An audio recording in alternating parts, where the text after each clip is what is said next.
What kind of stupid is it, though? Like hilarious stupid. It's not like stupid. No, like I like it. I'm fine with it if it's not like cringe stupid. It's not cringy stupid. Even if it was, I wouldn't care because it's hilarious.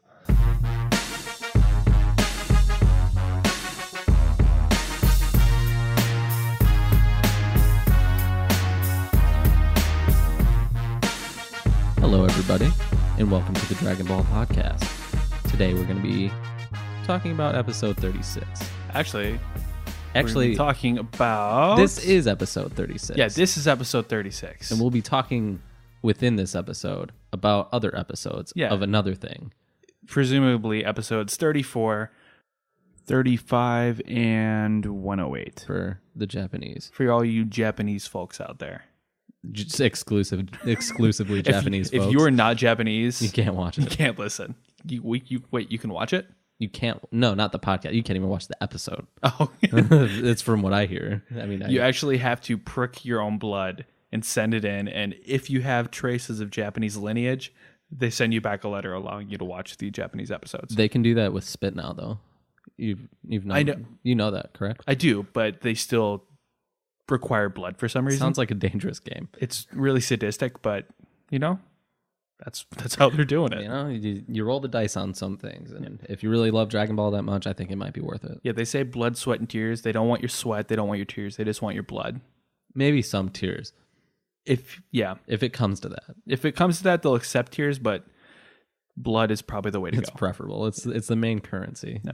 Well, we're back. It is the 1st of October, and we kind of screwed the bed last week, but you know what? It happens, and it's okay. You know what? I think it's kind of decent because...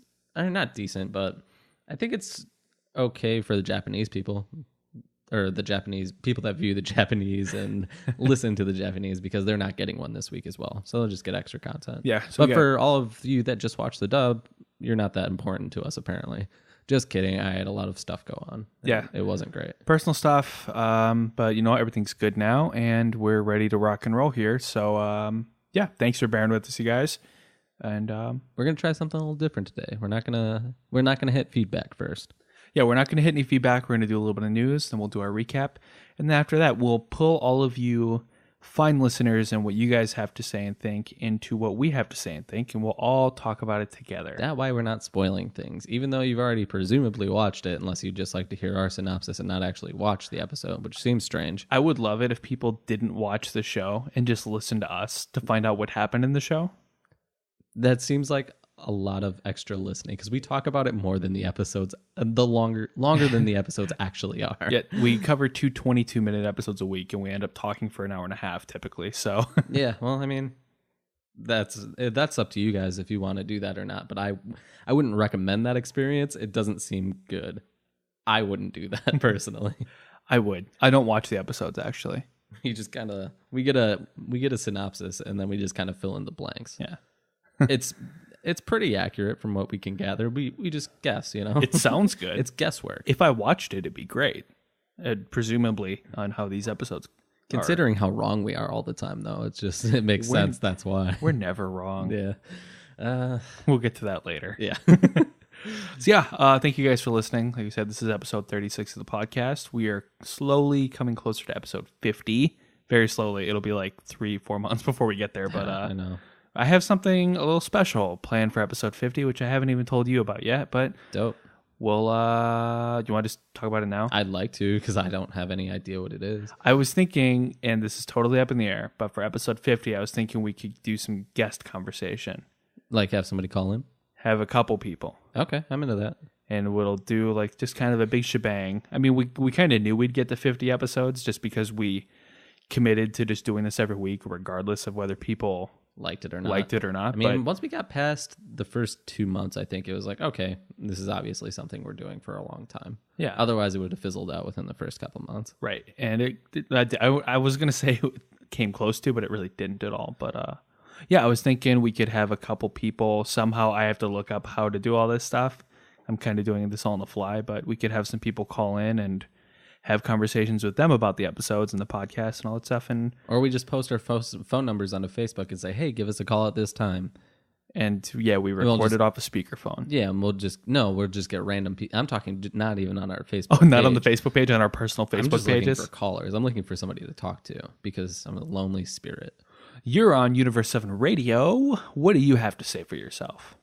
And then it'd be somebody from like high school calling to catch up. They start going off about politics or something like God. that. I hate that. God, did you see my post the other day? I did. wanted to lose my mind.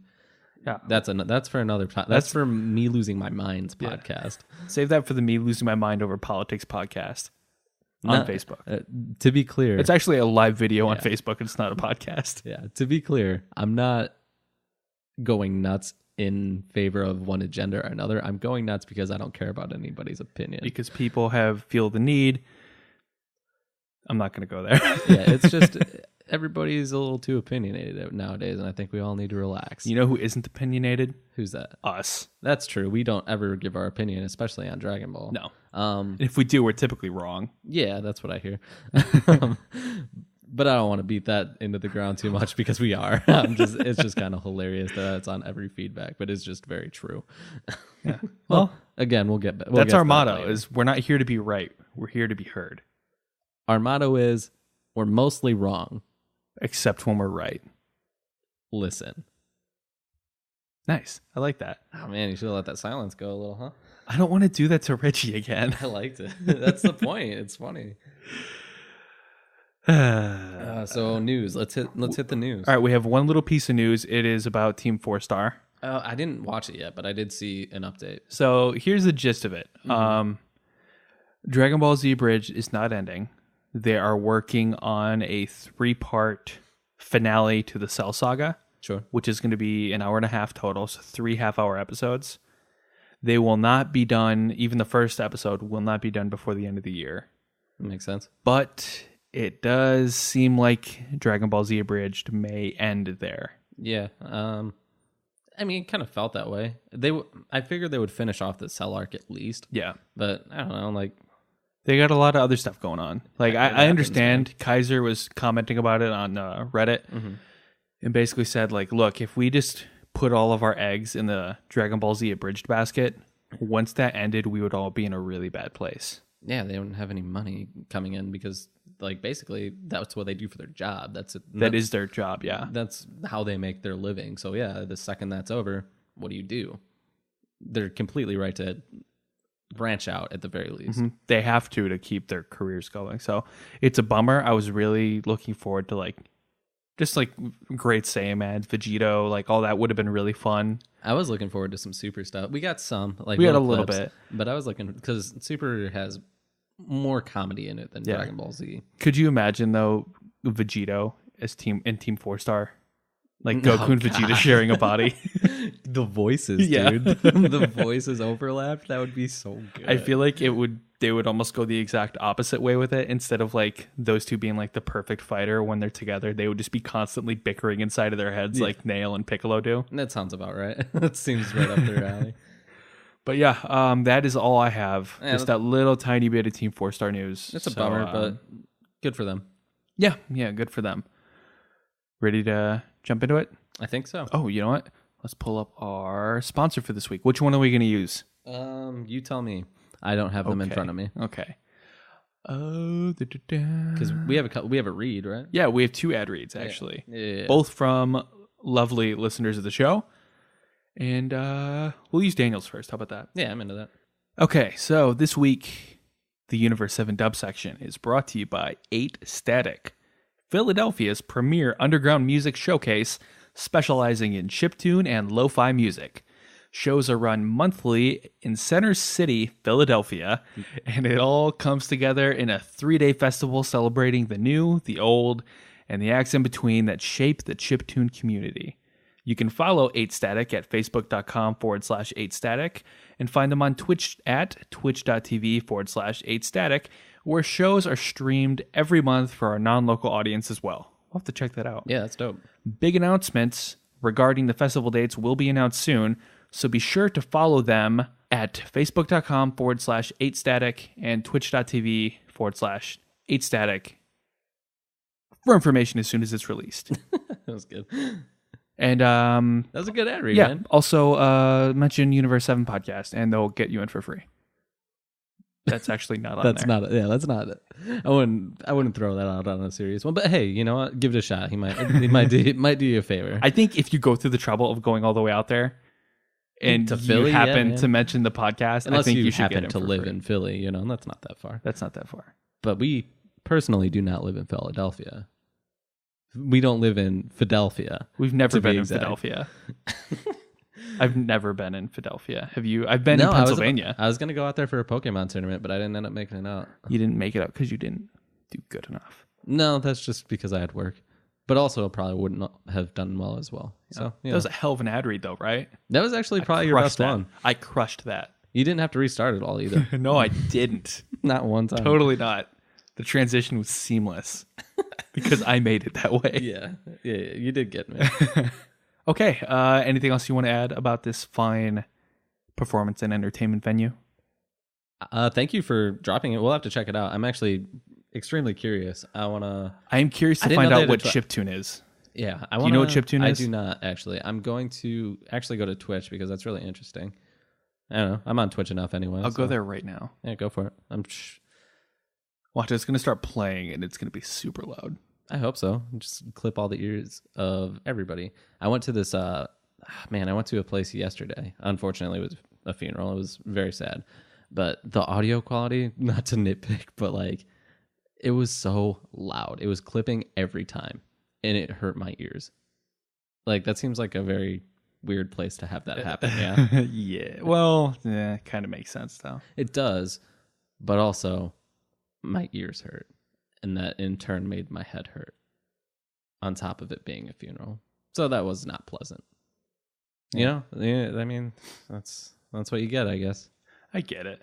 I get it, but it's not a pleasant it's not experience. enjoyable at Yeah, all. it's not something that I recommend. All right. Ready to go ahead and jump into our double recap here? I think so. I think so, too. Okay. So let's go ahead and jump into the dub section. It's sponsored by 8 Static. Oh, and that's 8 Static, the number 8 Static. Yeah, okay. That'd probably be a good thing to point out. All right, let's go ahead and jump in. And now, the dub section. How's that? Whatever. All right, fair enough. Okay.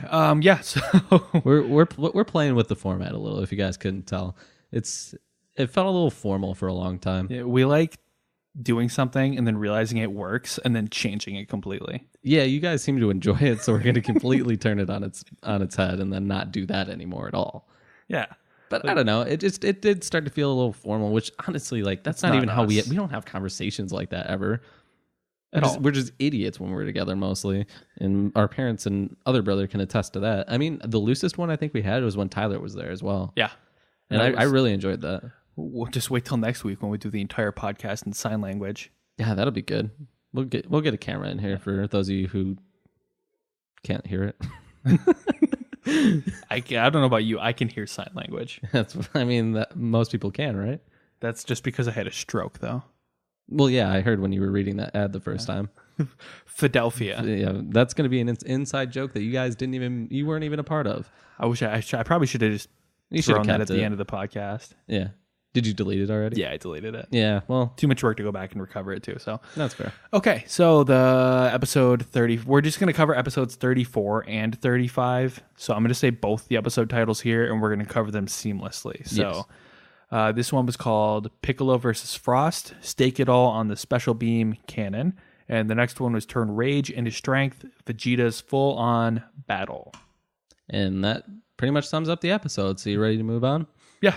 All right. Good section. Let's go ahead and find the next ad read. Oh yeah. So this episode starts out right where the last one left off 2 weeks ago. Yep. 2 weeks ago. So Goku just got wrung out. Everybody's freaking out. Champa and Kaba are cheering for Frost because he's such a great guy. He's a really good guy. He's annoyingly good. It's pretty gross. I'm not a huge fan. I don't like when people are that good of a sport I don't because like I'm his not that voice. good of a sport. I don't like his voice at all. Yeah, it's really sad actually. I was hoping because he's the brother of Chris Ayers who voices Frieza, so I thought it would be similar to Frieza. But then again, we don't even have similar voices. So, No. and we're brothers. Yeah. So- But they're, I guess I'm thinking just because they're voice actors, they should be able to kind of match it. Like, you Do you couldn't think pay me that- enough money to try and mimic you. Do you think that he was a voice actor, or they just went and he's like, "Hey, you have a brother, right? And pull that guy out. He's got to be close." Probably that more than anything You else. could have just gotten his understudy if you really wanted to do that. It seems better, right? It feels better. It Gross. is better. From what I hear. But yeah, like, I don't know, we're not brothers. We don't sound a thing alike, and I can't do impressions worth shit, so I'm not gonna even attempt that. I can do a Stitch impression. That's about it. I'm not going to do it. That's a great movie, though. It is. Good stuff. We'll save that. For the Lilo and Stitch podcast. I'd do that podcast. Kayla would do that podcast in a heartbeat. Our cat Lilo would do that podcast in a heartbeat. That cat is the goddamn devil. Excuse and my now language. we just lost our explicit family friendly rating. Way to go. Excuse me. Speaking of family, Chi-Chi is freaking out. So she jumps. She actually has a really impressive jump off of the spectator seats. She did used to be a martial artist. I know, but even still, like, she jumped probably like 50, 60 feet at least. Yeah, I mean, And that's pretty par for the course in Dragon Ball. but she didn't even like put her hand in, like, you know, anime roll or anything like that, or superhero landing. She just kept running. Yeah, that's because she's dope, dog. So yeah, she runs up to Goku. She thought she was dead. And Goku wakes up. He's wondering where he is, realizes that he lost. Frost checks on Goku to see if he's okay and congratulates him for... A hard fought battle. Yeah. It was really annoying. Yeah. And then they kind of did the... I don't know what you would call it. The first thing that came to my head was Rocky, but I've actually never seen one of those movies. But like, they held each other's hands up like, we're both winners here. It was really stupid. Everybody's cheering, and it's just... I don't like Dragon Ball. Dragon Ball shouldn't always do a those clear- feel-good moments. There's always a clearly good and bad. You know what I mean? Or even somebody you want to win and somebody you don't want to win. And we didn't want Frost to win. And I know that in universe, like, Krillin and Bulma were trying to they weren't wondering. I'm having a stroke. Yeah, I see that. I'll help you out. They're wondering, who do I even root for in this situation? Because this guy seems to be such a good guy. It's obvious though. Root for your universe. What the hell are you talking about? It's like Root sports. for the Like guy that's like been one of your best friends since you were a kid, not Yeah. some dude who looks like the most evil person you've ever met, and just happens to be a nice guy. that's the parallel I kind of conclude with is sports a little bit. Out of two teams you don't care about, you don't care who wins, but this doesn't make any sense. No, but actual like sports, you don't want some other team to win just because, oh, they look like good guys. It's the dumbest thing I've ever heard in my life. You vote for, like, you root for your own team. And like, that's just a game. Like, this is, you win. If the other team wins, your universe is gone because your Earth is getting taken and brought to another one. Yeah. Oh, dude, they wouldn't have the Namekians anymore. Oh yeah, That's I didn't think weird, about right? that. And they're Namekians or whatever. Yeah. That's Whatever- kind of strange. Whatever their counterpart is, they probably do because they have Dragon Balls over there. They do, but what I'm saying is They wouldn't have Dende. Yeah, like that's they'd have Dende. He's coming with. He's, he's the guardian. Piccolo's still rotting up there to this day, so I hear, because it just gives you a new body, you know, when you bring him back. His fully infested corpse. Yeah, dude, it's still up there. I like you to think that he was reincarnated in that body, and he just had to shower for weeks to try and get all that stench off of That's him. disgusting, but you're probably right. It sounds about right. So Goku gets embarrassed because Chi-Chi's all over him. Yeah, Classic Goku. he's not too big into PDA. No, he's not. And he goes back to the contestant seats, and Beerus is furious. Of course. Like, you should have just used your full power, and you would have mopped the floor with him. And Goku's like, oh, I thought Super Saiyan would be enough to handle him, but boy, was I Apparently not. wrong. Yeah, and it was really strange turn of events for sure. And now Goku's out, and we're moving on from him because he's out. Yeah. That's the best synopsis I can give. Yeah, pretty much. The only thing we're missing is Champa calling out Beerus because he can tell he's mad, and then Beerus has to pretend that he's okay with I it. hated that too. That was so cringeworthy. It's fun though. I didn't like hate it, but it's definitely makes you like, I don't like it, you know? the more I've watched the Japanese stuff, Yeah. the more I've wanted to see, because up until this point we've just seen serious Beerus. Yeah. I've wanted to see like how he actually interacts with Goku and Vegeta in English. And it's actually kind of great. Yeah. I'm not saying I don't like it. It's just when it's happening, it's like, yikes, that feels gross. You know, like a little cringy, just cringy. A little cringy. Yeah. It's not bad. It's just a little cringy. Yep. So we're moving on to the next match, and it is Piccolo versus Frost. Piccolo asks Goku, though, if he has a chance against Frost. Probably and, not. Yeah, Goku thinks about it. Goes, yeah, probably not. Thanks for the confidence. Yeah, you could have. What did he say? You could have sugarcoated it, basically. Piccolo asks if he should. If you should what, Nick? I'm having a hard time here. You're having a rough day, man. I am. It's all right. Good thing we have 3 episodes to cover instead of 2. We'll get through it, I guess. I'm just gonna get rid of this here. Hang on. You all right? Yeah. Piccolo is wondering whether or not he should just forfeit, and Goku's like, no, because you might as well take down Frost's stamina and energy as much as you can for Vegeta, because he's gonna go next. Yeah. And if Piccolo loses, you just have him and Monaka. So you don't want to leave Piccolo with not Piccolo, Vegeta with who? Full Frost. strength, yeah. You don't want him to waste his energy because he knows he could beat him, but why exert more energy than needed? Yeah, because he still has to go through at least 1, 2, 3, 4 more people.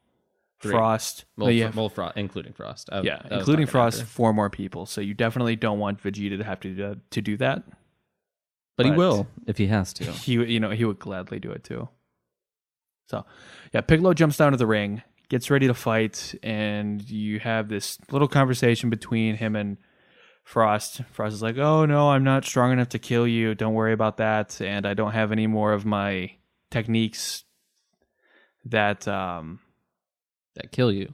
Not that can kill you, but that haven't been analyzed by you yet. Yeah. So basically, all I have is my reserves and my desire to win. Yeah, And that's it. And then the match begins. Yep. And immediately Piccolo is charging up a special beam cannon. Immediately. Not even a punch thrown yet. He just knows he has no chance in hell. So he's like, well, might as well do this. The attack that takes the longest time humanly possible. Goku's pumped about it too. Yeah, he is pretty jacked. And even though that attack is trash. I mean, it did kill Goku once. It's the only attack that's killed Goku. No, Other than Cell Goku, blew up. other than a literal explosion. He did. Yep, he got killed for That's sure. just suicidal Goku. So Not suicidal. Well, yeah, he could have left as well. He's just like, I'm good. that would have been so dark. He just left him with King Kai. See ya. See you guys. I would have loved it. He should have done that, yeah? Yeah. Okay. Yep. Yeah, so he's charging up the special beam cannon, and it's just basically 10 minutes of him dodging. There's not much to say. Yeah. It's just Frost attacking, Beerus cheering on Piccolo, which is cool. And it's impressive how much he's dodging. He gets shot through the knees. So that was pretty dope. yeah. He gets shot to the knee and Took an arrow to the knee. he took an arrow to the knee, and he crashes down to the fighting stage, and he's still trying to charge up his technique. Hey man, he's committed. Good for him. But when Piccolo tries to get away from him, Frost starts firing more blasts and more blasts, and He just can't keep up. yeah, he can't keep up. So what does he do? He clones himself. He does clone him. Did you know that? Yeah, man, he turns into like a million little Piccolos. I didn't know he could do that. What do you mean? I don't remember that. Isn't it it's not the after image, is it? No, that's they're actual clones. Oh, are they? Yeah, I had no idea. I thought that was just I thought that was a Tien move. Oh, well, I guess.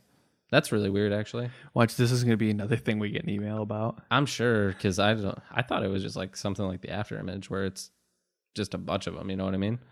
But I don't know, man. I'm always wrong, so we'll see. Somebody tell us how wrong we are this time. Yeah. So he makes a bunch of clones of himself to basically try and confuse Frost him, yeah.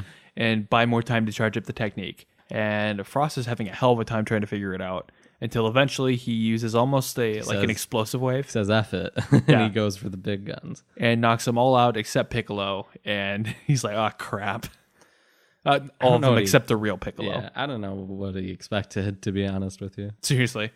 He's lucky he didn't get shot through the heart. Again? Yeah. Again, we're doing this. He's lucky he didn't get shot by one of the errant blasts to take out the clones. Through the heart. And you're too late. Yeah, that's the one. Yeah. You got it. Yeah. So he charges the real Piccolo, and Piccolo starts blocking all the punches, and He realizes he can't use How ridiculous is that scene, though? Come on. It's dumb. It's really stupid. dumb. Like, you're not going to be able... You can't even see, dog. I don't care how much energy sensing you have. You can't keep up with that guy with one hand. Yeah, it's not like he's not Whis. And since you are blocking those things with that much ease, why wouldn't you just fight him? He's clearly, like, out of stamina. Seriously. But, you know what?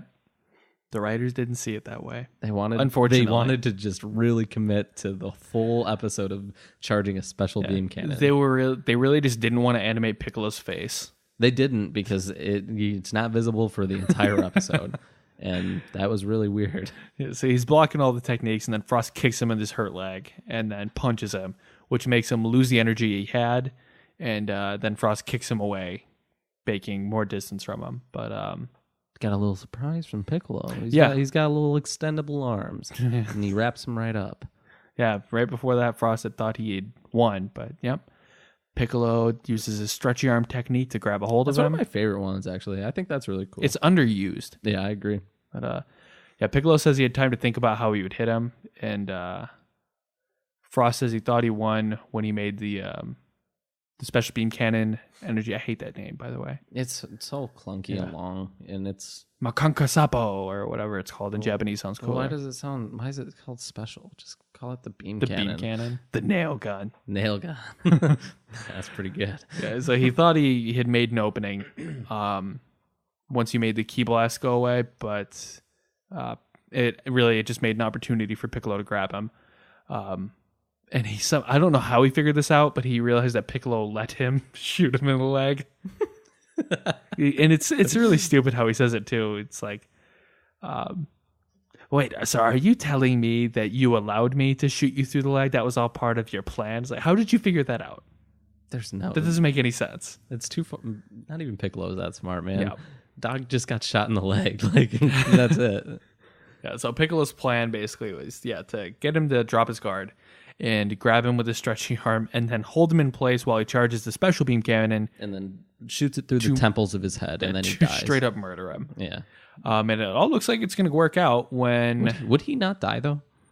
With that much charge to it? And not being able to defend yourself? I don't know how he was going to do it. I have no idea.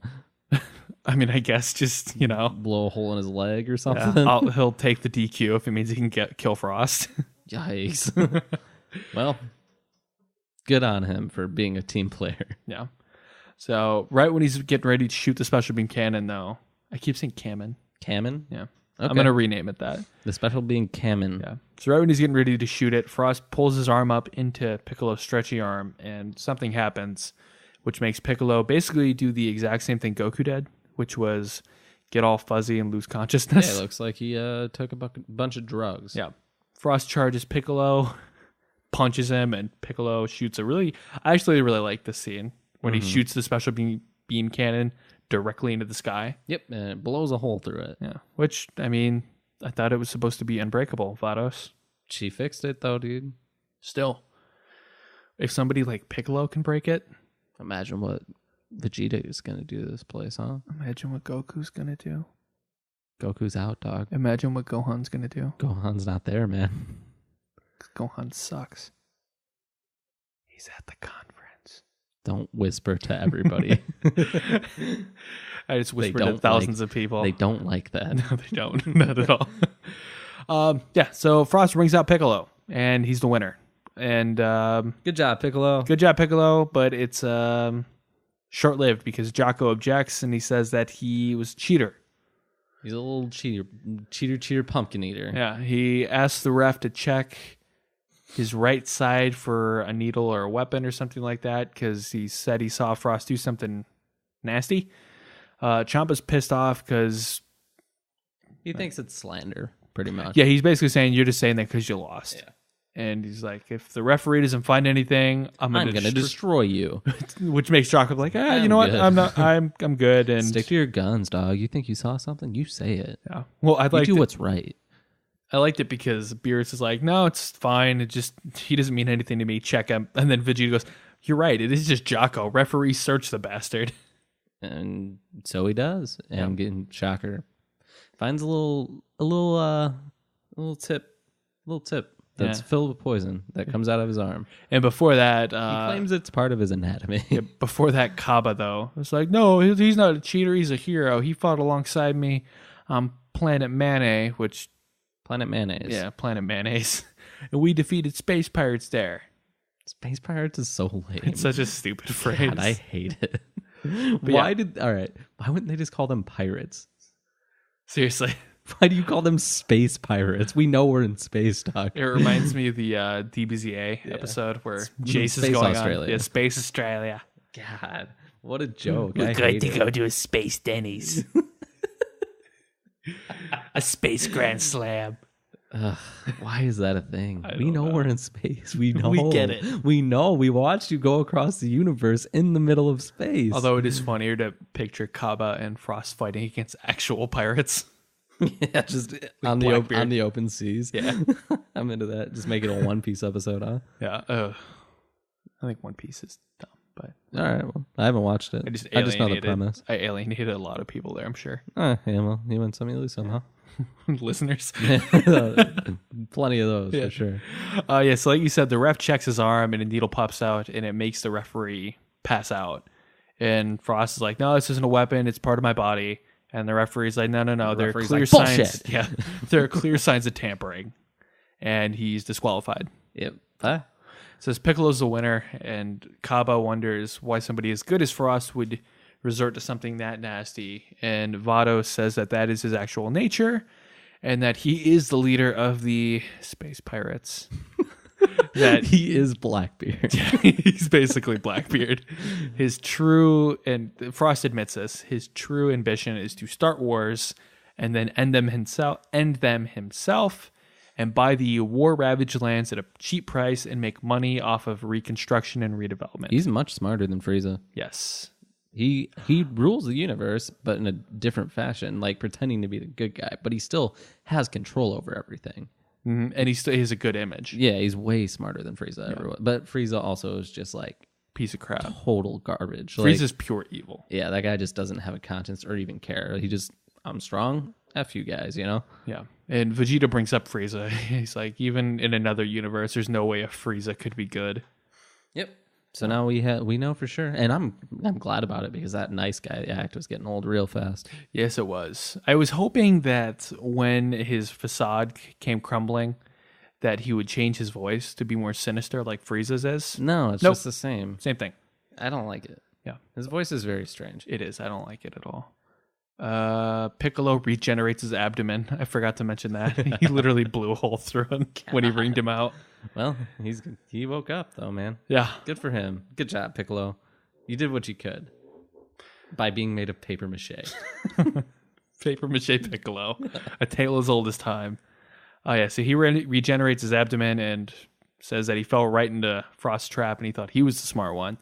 And Frost tells him the reason you lost is because you weren't aware of my fighting style. Even though I'm disqualified, we both know who really won here. And Which- it was me. You. Me personally. Yeah, you personally won that battle. Good job, Mason. Yeah, man. Champa. Champo. I almost said Champos again. You remember the last time I did that? Champos. Vado and Champos. Is that a ship? Yeah. Gross. I don't like that. I don't like that I said that. Champa asked Vados why she would pick somebody like him, and Vados is like, "You were the one who told me not to take their character into account." And basically, Get strong boys. yeah, get strong boys. I don't care how they fight. All I want them to do is win. I don't want to take part in this. Which is funny because he was the one who came up with the tournament in the first place. Well, way to go. Yeah. You done good. Frost is done with this match and he starts walking off. And Champa is ready to destroy him because he embarrassed him. But Vegeta steps in and says he doesn't want him to be destroyed or disqualified because he wants to teach him a lesson himself. So he's basically sacrificing a player. Pretty much. Yeah, Vegeta tells, the referee tells Vegeta, like, you can't fight because Piccolo's loss has been retracted and he's still in the match. And then I loved this scene. Vegeta just tells him, Piccolo says he's forfeiting. And honestly, there's no reason for him not to, considering. I feel like they had a moment when that happened. Yeah. Like, Piccolo's like, yeah, I think I'll do that. Yeah, he knows that he's just gonna wreck this guy. Yeah. I love it. So that's the end of, well, there's a little bit of arguing between That's the end Vados of Piccolo's life. yeah, Vados and Champa. But yeah, Frost is allowed to stay in, and Vegeta's going to fight him next. And that's the end of episode 34. On to episode 35. Turn rage into strength, Vegeta's full-on battle. And we're back, everybody. And we're back for the dub section. Yeah, Piccolo jumps back onto the team and tells Vegeta to be careful against Frost. And Frost says that I'm going to use all my tricks to ensure victory. Because even though I might be seen as a weakling, because of that, it's my specialty. Like, that's how I survive. I rely on tricks and dirty fighting, basically. So he's not nearly as strong as Frieza. Yeah. But Frieza back then, he'd probably give a run for his money. Like back in the Namek arc. The Namek arc. Yeah. Do you like the arc or Saga better? I like arc. I like arc for sure. Saga sounds too epic. The Saga of Universe it's 6. It's too much for me. Yeah, I like It's the too Universe 6 arc. Yeah, it's too grandiose. Grandiose. Look at you using big words. No, grandiose. Grandiose. Granite O's. Like the cereal? Yeah, they're pretty good. Okay. Have you tried them? Yeah. That's our sponsor this week. Granite O's. It's actually not our sponsor this week. It's 8 Static. with the letter 8. No. The letter 8. The letter 8. Yes. Yeah, so Piccolo jumps back, gives Vegeta a little bit of advice, which Vegeta does not listen to. Yeah, Frost says, you might think I'm a weakling, but I have this other needle, and I'm going to use it without abandon. The ref says that he's going to disqualify Frost if he uses that weapon again, but Vegeta's like, nope, it's fine. Destroy this man, and then for some reason his little ooze burns a hole in the ground. Yeah, I don't understand that. Like, did he just break his needle? Like, that feels like something would happen if he like smashed the needle or like ruined it. You know what I mean? Yeah, maybe there's heroin in there, and that's why everybody's going nuts. How are they going nuts? Not nuts, but like they're just like losing their vision and then they pass out. They're on a trip. Maybe he's making them overdose. Oh, jeez, that is that horrifying. Guy. Yeah, poor Goku. He didn't seem like he would react well to that. And that's a used needle too, man. It's clearly been used on a lot of people. Oh no, that's blood. No, that's blood disease. He sterilizes it after every use, I'm sure. Not in the ring. Yeah. So Piccolo has whatever Goku has now. And Vegeta's about to have whatever both of them have. Well, mostly stupidity. Yeah, mostly stupidity. Yeah, so we've gotten rid of the rule just for this one match about weapons not being allowed. And Frost even insists on allowing killing. And yeah, they're like, whatever. Champa rings the gong. The match begins. And Frost is real, how to say it, cocky. Yeah, he's going for it, man. Yeah. He's running for like 10 straight minutes. It's not that big of a ring. He's giving a monologue while he's doing it, too. It's not that big of a ring. We've seen people move literally at the speed of light. Yeah. Yeah, he's talking about, like, welcome to deception, trickery, and murder. This is my area of expertise, and now you're living in my world. Blah, blah, blah. Super Saiyan Vegeta charges him and delivers one blow to Frost, which sends him flying out of the ring. Could have murdered him if he wanted to. Yep. Should have. He should have, but he even says he pulled the punch to make sure he wouldn't do that. Yeah. He even broke a hole in the barrier when he did that. Yeah, dude.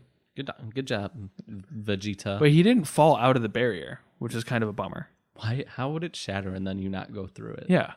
Like, the first time I saw it back in the Japanese run, I thought that's what happened. I was hoping personally that would be like a little Pokemon meme, a little Team Rocket.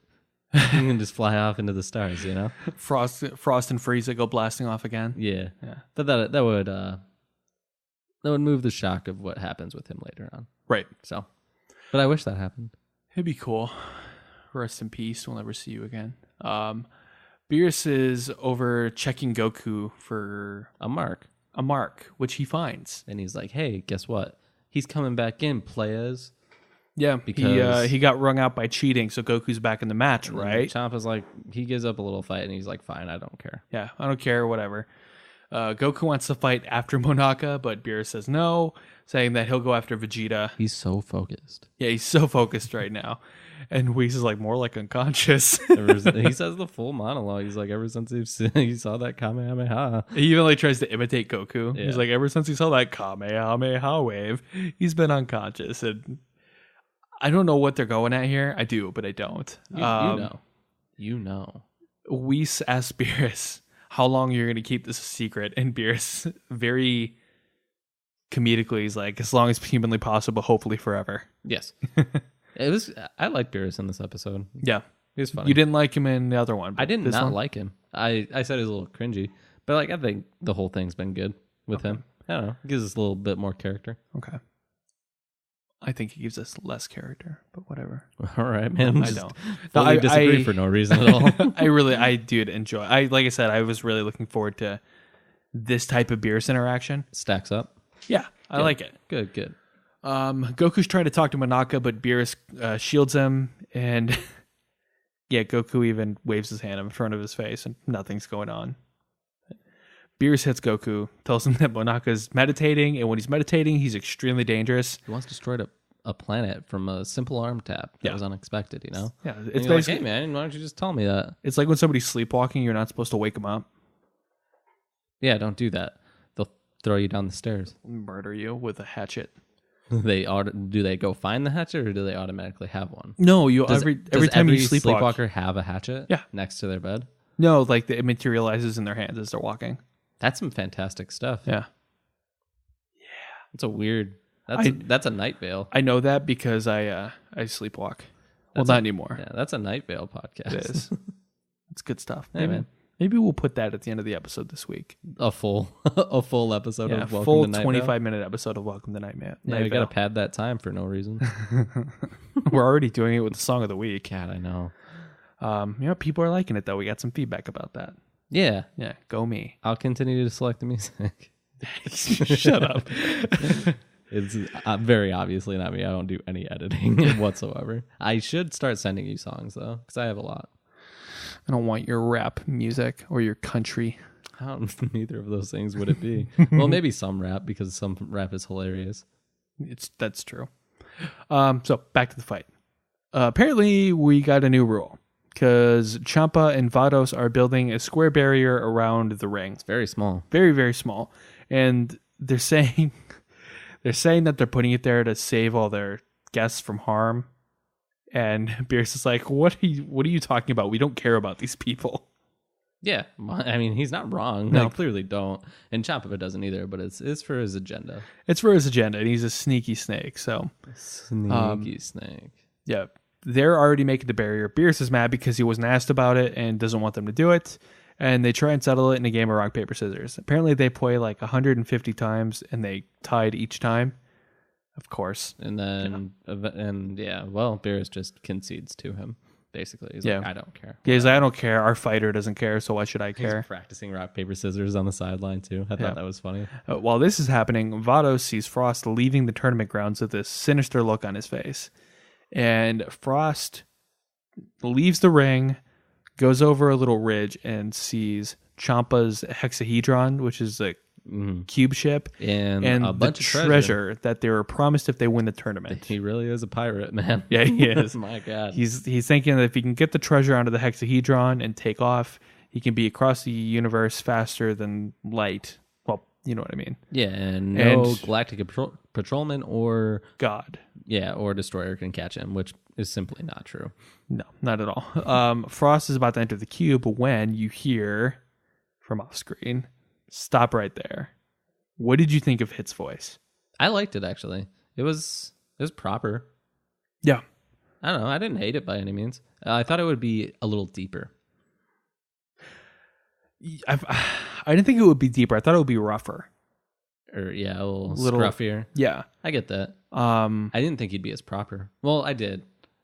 I thought he would be proper, but I don't know. It definitely wasn't what I expected, I guess. But I didn't hate it. I didn't either. I liked him better than what we got in Xenoverse 2 because they changed the VA. Oh, okay. He sounded in the video game almost like cocky teenager, not teenager, but like early 20s. Somebody who's in early 20s is really cocky Well, that's not in the game, which did not feel like hit at all. Well, it's clearly not because he's in spoiler alert. He's very old. Very old. Yeah, I liked his voice. I thought it was good. I thought I was pleasantly surprised. I don't love it.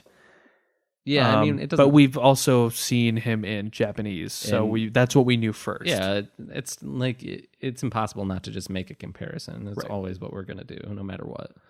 But yeah, hits there, and I don't know what the heck he does, but he makes some like almost icicle looking things pop out from him, and then zaps the hell out of Frost in a bunch of different spots on his body. A bunch of holes. Yeah. Looks like it goes straight through him, but it's not when it comes back to wherever we're dealing with. Yeah, Frost is like, you didn't even move. What did you do? And then he dies. Yeah. Yes, he dies. For all intents and purposes, we don't know. He might have. And we get this little dumb piece of exposition where in reality Frost is talking to us, the viewer, but the way he says it is kind of annoying. It's like, oh no, the legendary assassin hit. It's like We okay. didn't need to know that. But that's Dragon Ball, man. Yeah. I don't know who comes up with this dialogue sometimes. What was it? Last episode? There was some really dumb There's some stuff cringy in there. stuff. He's like, did Shampa send you to kill me, or did one of the survivors of a planet that I pillaged for a profit? And it's like, we know, man. We Like, get it. understand. We it's like he's clarifying because he's done other terrible things, like like along the rape line or something, you know? Like, Oh, jeez. raped and pillaged, but he's like, for treasure or like for profit, you know? He's like clarifying. It's super strange. Hello, my name's Frost. Pirate for profit. Only for profit, nothing else. Don't even mention anything else because it's only for profit. Oh, Frost. like He'd we be a get- good member of the Sheriff's Secret Police, I He think. would actually. Yeah, that was a little annoying, but I liked his voice, and the reason he's there actually is to stop him because he was promised the hexahedron if he won. Which is pretty bold. Yeah. It shows that he's not to be messed with. Like, if he's... He doesn't care about money Yeah. or profits. You know that's in what happened, Universe too. 6 is obsessed with money. Yeah. What is that about? I don't know, man. But like on the galactic level, they must be so much more connected. You know what I mean? Because they seem to have a global currency Right. or universal Well, I currency. mean, gold is gold. Yeah, but like, you know what I mean, though. In Universe 7, nobody even knows there's other stuff out there sometimes. Yeah. Everything just seems to be connected in this one. Our universe sucks. We're going to rename the show the Universe 6 podcast. The Universe 7 Sucks podcast. Welcome to Universe 7 Sucks, a Dragon Ball podcast. We have strong fighters, but no unity. Truth. Vada surrounds the corner and she's like, oh, my favorite kind of problem, one that resolves itself. That voice actress is crushing her. She's very good. Yeah. I still like the Japanese one a little better, but Yeah, but, I like all the they've- Japanese better. they've all done as well as they possibly could to make it. As close to possible as an adaptation could be. Yep. Back in the ring, Auta Mageta is the next contestant, and holy crap, this guy's voice. It's hilarious. There's no voice actor. No. They used a text to speech app. It's hilarious. I kind of love it. Oh my god. It makes his character so much better for me. Yeah. Because I hated him in Japanese, but I don't mind him. I'm gonna miss the chopo. I think, yeah, well, you can always watch it in Japanese. Yeah. But I think this is also very good. I'm glad they took that liberty. Yeah. There's a lot of stuff. Like, actually, I watched a little bit of a panel with Chris Sabat and Sean Schemmel yesterday, actually. Sure. And Sabat was talking about how he's been taking little creative liberties with Vegeta's lines. And one of them that he referenced was oh yeah, let's go say hi to Yamcha. Yeah. I mean, it's good. I mean, I don't know. It felt kind of dry before in Dragon Ball Z. It was just like, only do the literal adaptation. And like, that Right. can't always be the case. It's just going to... shouldn't. Nothing's going to translate perfectly either. You know In what my I mean? opinion, you shouldn't try and make the people who watch the original run happy, because they're never going to be happy. Most of those people think dubs are stupid anyway for no other reason other than I'm gonna get in trouble here, but other than they're elitist anime watchers who refuse to watch anything that isn't the original. Yeah, the original source. It's like the epitome of a hipster. I got in like an hour-long argument a couple months ago with somebody. On the internet? Yeah, over Gross. the name translations. No, they said it was disrespectful to change the names of people like Tenshin Han to Tien. Why? Like, it's not. Just chill, dude. It's whatever, man. Like, obviously nobody cares besides you. No. Like, you're the only one making a huge deal of it. It's not, how could it ever be disrespectful? It's not a human being. Like, I'm not mistranslating your name. Like, you know what is disrespectful? When people that work for customer service in India and their name is changed to Dan or Greg. That's a little disrespectful. I understand that. But this is a fully different thing. It doesn't make any sense. Yeah, it's just not. Yeah. Well, Enjoy your thing that you're watching for what it is. Don't it's a different thing altogether, and that's what we've said the whole time. Like, we'll compare and contrast, but altogether, it's a different experience, and that's why we're covering both of them. Mm-hmm. I mean, obviously, they're at different points in time, but in a year we'll be covering episode 80 something, yeah, 80 or 90, and we're going to cover it in a different way that we covered it in Japanese.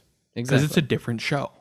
It is. I mean, same time or the same things are going on, but the dialogue's different. It's a different interpretation of it. Yeah, I like it. I don't know. Like, you don't have to be crazy and take everything personally for no reason at all. Hey guys, enjoy the things that you like. Just lighten up, and don't make other people not enjoy the things that you don't like. Yeah, just lighten up. Yeah. That's all we're asking. It's all right. It's all right for somebody to have a disagreement with you. It's not going to end your life or the world. It's going to be okay. This is counseling now.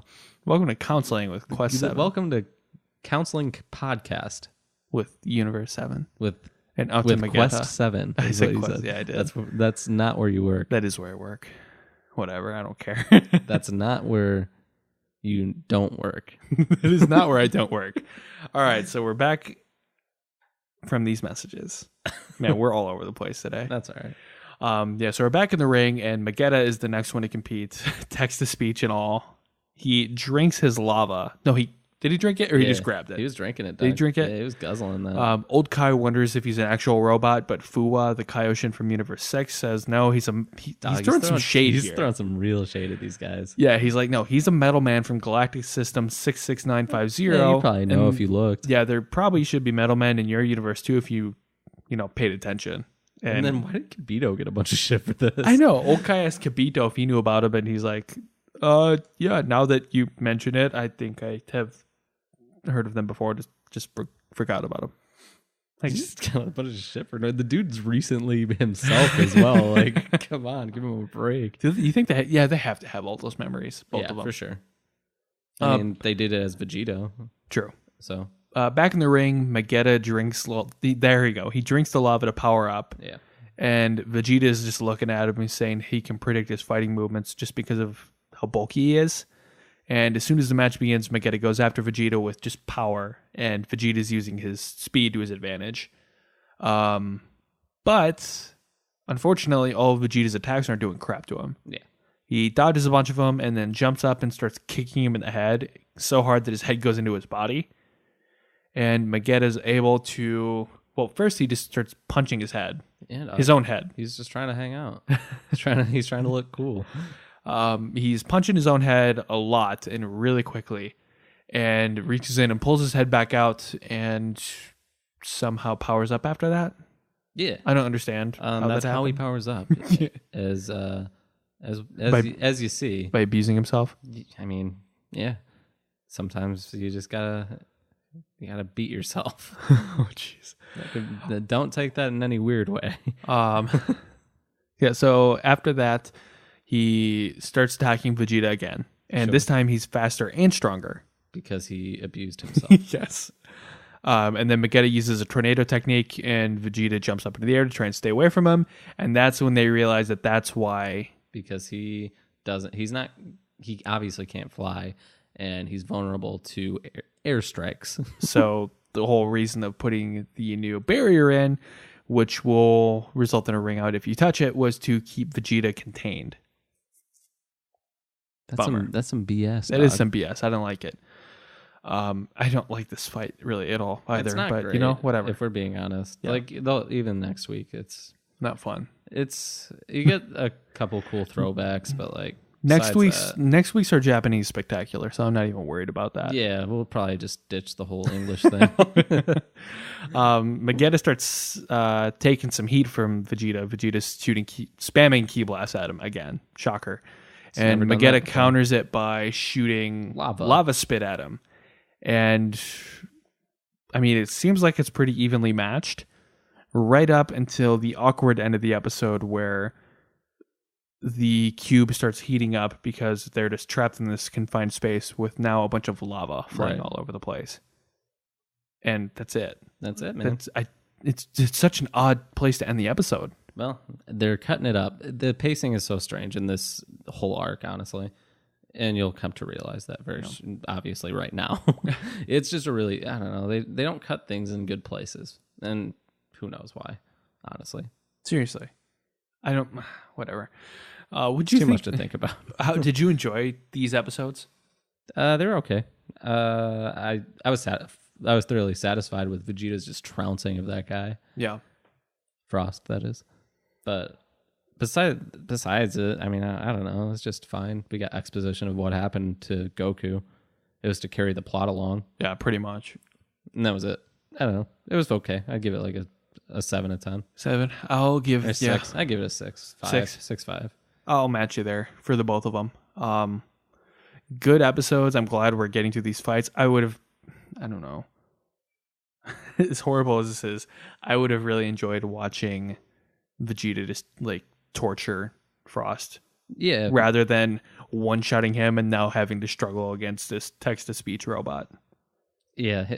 Vegeta as a character is very strange. I liked the voice, and that made the character better for me, but I still don't like the character. I had a hard time understanding a lot of it. I listened to it on my phone speaker, though. I had it on captions. Oh, did you? Yeah. And that was it. I don't know. Like, I think I heard like clank something. Just it was all nonsense. It was all gibberish, but like whatever. Okay. What's your high-low? My high. I'm gonna obviously as a collective, I'm gonna do a high-low for the two. You know what I mean? Right. Yeah. I guess my high would be. I don't know. I kind of like the one shot.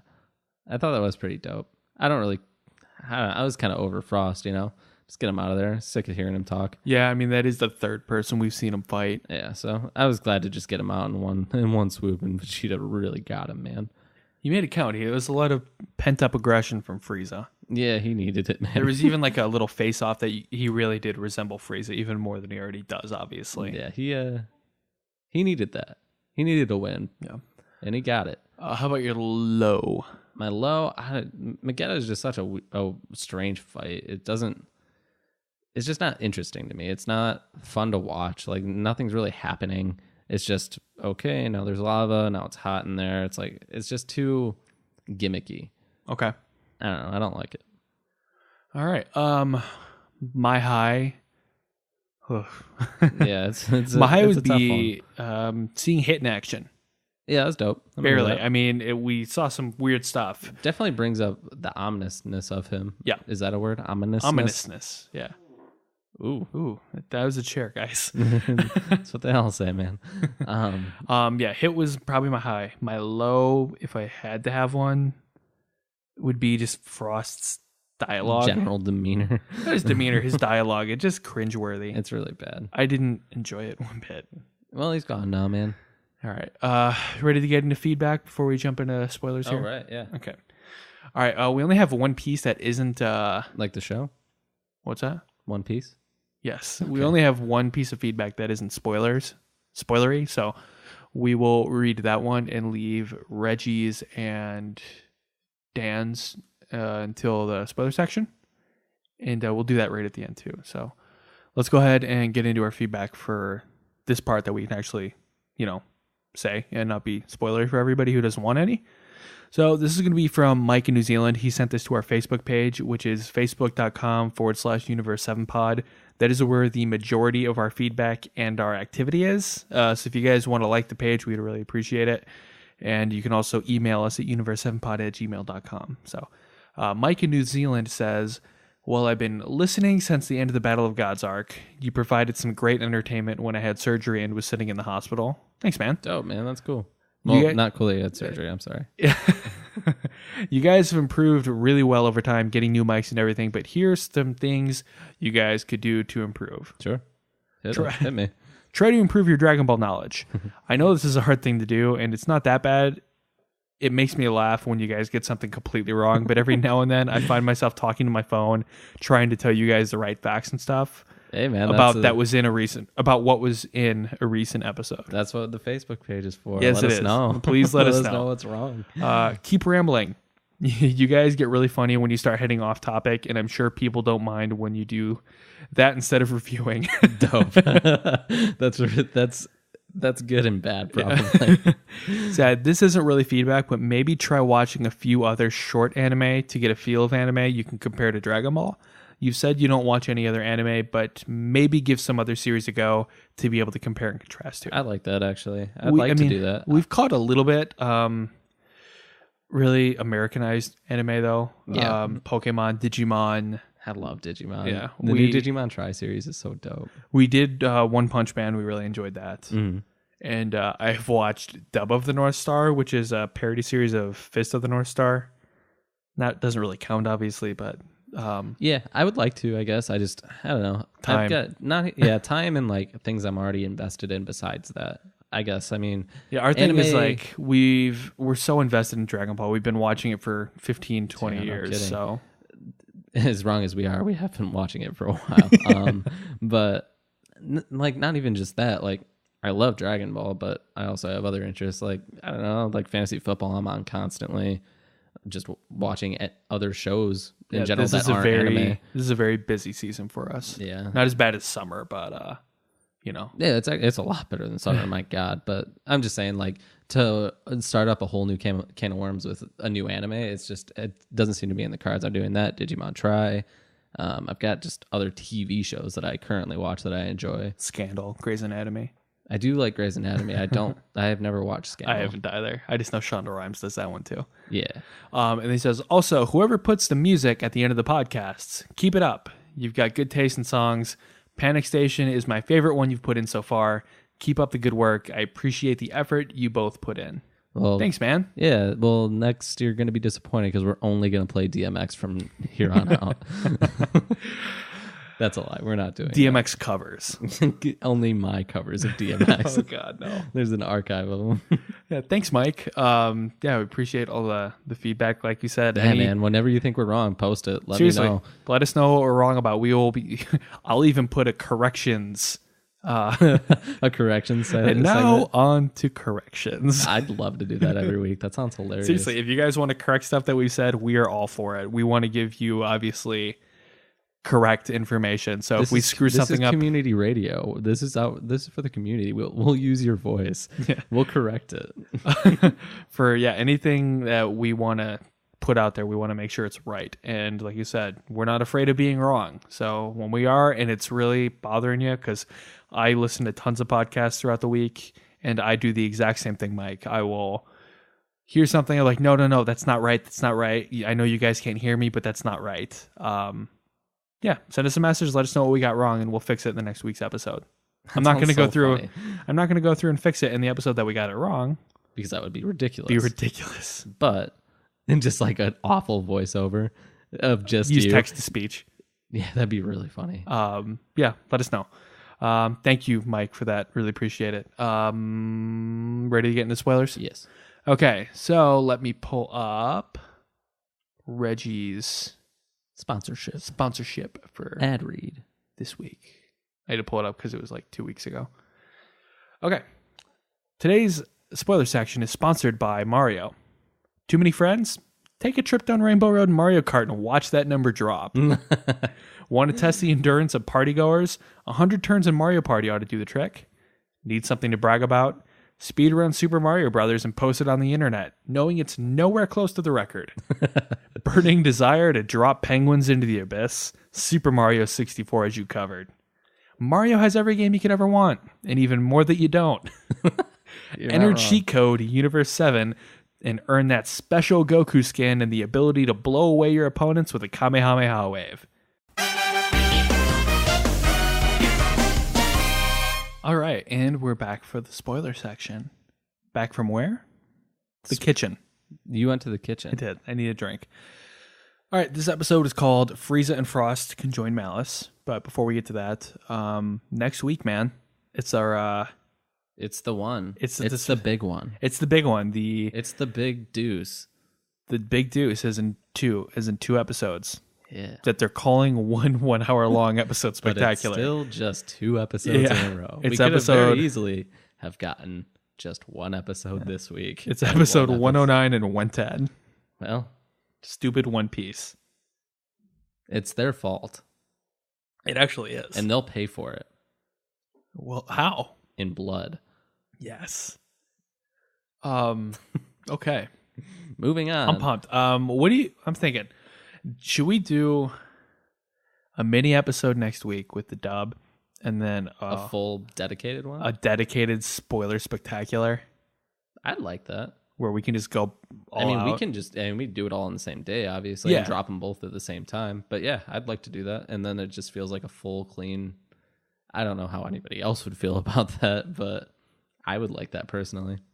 Let's plan on doing that. Let us know if you guys don't like that idea. As of right now, that's what we're doing. We'll put out 2 episodes next weekend, one being a shorter dubbed episode, and the next one being the 1 hour spectacular. Considering Dragon Ball changed the format a little, I think we should too. Yeah. Keep it par for the course, you know? Par for the course.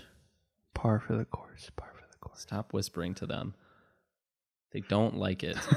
You talking to them? Yes. Okay. Yeah, I don't think I have any other stuff that I wanted to talk about. I mean, there's spoilery stuff, but I think we should save it for the spectacular. I want to get through that. Yeah, let's get through this. Okay, so this episode is called Frieza and Frost Conjoin Malice. This aired last weekend. Sorry about the delay, guys. Seriously, our bad. Episode starts out with Goku and Ribrianne starting their battle. Goku's impressed with their power, and Ribrianne is determined to beat Goku with the power of love. And love, love, love, love, love, love, love, love, love, love, love, love. That's how she fights. Yes. That is the most irritating thing that I've ever heard in my life. You know how we were talking about when we hear stuff in Japanese, we get excited about how we're going to hear it in English? Not excited for that. No, I am dreading that. That's going to be the worst thing that's ever happened in my life. Some poor person. And I've had some pretty horrifying things happen to me. Like that one time you lost your leg? Like that one time I lost my wheel. Your leg? Yeah, my wheel. I don't understand what you're saying. Yeah, Am I painting a picture of what I look like now? Yeah. God, I'm not looking forward to that at all. Well, it should be a good time. We need to get her out of here as soon as possible. Yeah, she fires her pretty cannon and her pretty love machine gun at Goku, which he's dodging, and Goku says he feels something tickling him as Ribrianne keeps up her assault. Guess what? It's the power of love. Yeah, by Huey Lewis in the news. Yep. Universe 8 is impressed with their power, and they say that despite Universe 6 and 7 having the most fighters, Universe 2 might win the tournament, which I don't understand at all. I thought these guys are supposed to be smart. No, they're total complete idiots. Seriously, they've seen Goku go Super Saiyan Blue and just wipe out the trio to dangers. They just watch dude not even touch that other guy and he gets blown away. Yeah, like, no. How could you ever think that? This parody of a love machine is going to somehow win the whole tournament just because she has the power of love on her side. Oh my God, it's so stupid. That's some Harry Potter shit, man. But after that, we get to our favorite part, my favorite scene of the episode. They're basically going through the universes and giving reasons why they might win. Somebody from Universe 12 points out how powerful Universe 11 is, despite them having the least amount of remaining fighters.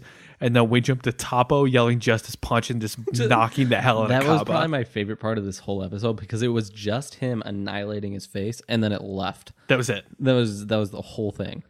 And that was in the preview 2 weeks ago. They really wanted that to be shown. Yeah. Well, it made you think, oh, awesome, we're going to get Kaba again. I saw that all over Reddit. Kaba against Toppo this week. This will be fun. What? We're not. No. We're just getting Toppo destroying his face. You get Toppo hitting a punching bag, essentially. So that was cool. Yeah. That was actually really funny and to then me. Universe 1 pretty pretentiously says that doesn't matter anyway. The winner of this tournament isn't going to change anything. They're all low-level universes anyway. That's true, though. Yeah, he's not wrong. from there, we jump to Frieza, who's been watching over the entire tournament from a high spot. And I love how he's calling everybody his playmate. It's like, oh, time to go find another playmate. He's a guy. Yeah. And that's all I got. He's a guy. He's a guy. That's the best description I could probably give of him, is that he is a guy. I could give another one, but who's got time for that, you know? We don't have time for that. That's not like what we do on this podcast at all. Let's give descriptions because we can't show. Gohan is fighting against Borareta, who is this little robot almost. He is a robot. He is. That's all he is. He's really annoying. He catches Gohan off guard and it's exhausting. It's exhausting how many times these guys get caught off guard. Seriously, it's like, come on, man. Like, this is what you've been preparing Gohan's the for. one that's been preaching that anyway. He's been the one that's been preparing for it for 48 hours. But Gohan takes a shot and jumps off, and he's hiding behind a rock. And when the smoke clears, he's thinking to himself how many powerful warriors have made it this far, and that he should find his way back to Piccolo and the others. When he is suddenly attacked by, how do you pronounce his name? Jemez. I'm gonna pull it up. Jemezi. Lionel Messi. Right? Yeah. That's the one. I'm gonna call him Jay. Jay? Yeah, I'm just gonna call him Jay. Dr. J. Yeah. Julius Irving. Julius Irving. Oh yeah, so Jay pops in. He's the Yardradian from Universe 2 that we saw a couple episodes ago. Mm-hmm. And he introduces himself as a warrior who protects Universe 2. And Gohan realizes that he can use instant transmission and thinks to himself that dropping his Guardian for a second is going to cost him. And it sure does. It does. He's too good for Gohan. Yeah, Jay's beating the crap out of Gohan using instant transmission. He's like flooring him. He seriously is. Krillin and Master Roshi are watching it, and Beerus is yelling at Gohan for not fighting seriously. And yeah, it's not going good. Gohan it's one-sided, completely one-sided. Yeah, when he's actually about to blow him away. Yeah, he's like, you have great potential as a warrior. If we meet again, I'll teach you my techniques. And then we go, oh, I love Frieza, man. Frieza's been probably my favorite part of this whole tournament. Japanese, and I keep saying it, but it's so funny. Japanese Frieza's the best. He's Santa Claus, dog. I said that to Julie last week, actually. He's Santa. That's all. He's a guy, and he's Santa. The description's growing clearer to those of you who can't see. Akira Toriyama, you got this guy named Frieza. How did you want us to draw him? Okay, listen, he's a guy, and also Santa. Also Santa. So take that as you will. Take that as you will. Draw something, bring it back to me. We'll And what you see is what you got. Yeah. That was the description that he gave to them, and that's what they drew. And that's what Akira Toriyama told Mason. Yeah. When Mason made his trek to Japan on foot to learn more about Dragon Ball.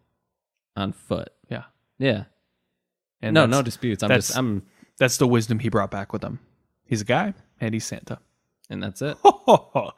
Frieza, it says here berates, but he doesn't really berate him. Not at all. He is just kind of admonishing him. That's probably better. For not being able to defeat this guy. I don't think you're better than me with big words, do you? Yes. Fair enough. He's admonishing him because he wasn't able to beat him. And he's like, if this is how Saiyans fight, you guys really are idiots. Everybody's thinking that Frieza's about to help Gohan with this guy. And somehow, I loved this episode, but some of this stuff really did annoy me. Sure. Because he's just standing there. He's not helping. They're having a standoff, essentially, with Frieza in between the two of them. Sure.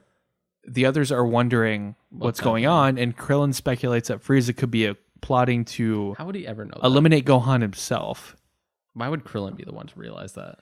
Why would you think that just by him, just watching him stand there anyway? Because he just doesn't trust him. Obviously, he punctured him through the chest.